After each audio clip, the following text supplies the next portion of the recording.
Всем привет! Сегодня хочу с вами поделиться рецептом безумно вкусного и очень простого блюда макароны с семгой и овощами. Количество ингредиентов и калорийность смотрите в описании. А пока я готовлю, подписывайтесь, чтобы не пропустить мои новые рецепты. Поехали! Для начала шпинат заливаем холодной водой на 15 минут.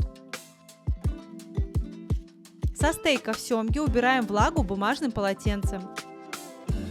Вырезаем середину, убираем все мелкие косточки и удалим кожу.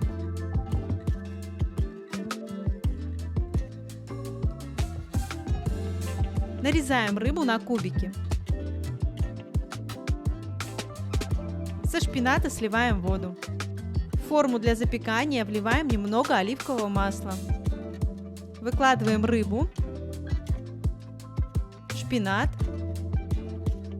и помидоры черри. Добавляем сыр моцарелла и Филадельфия.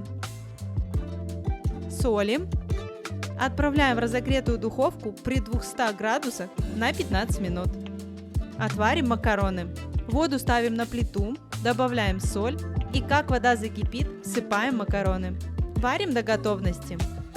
В готовые макароны добавляем кусочек сливочного масла.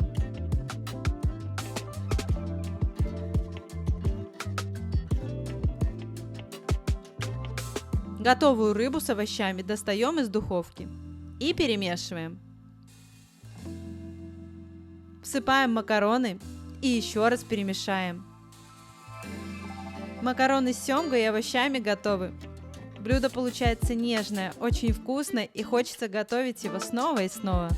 Если это видео для вас было полезным, поддержите меня лайком, а также смотрите мои другие видео. До новых встреч!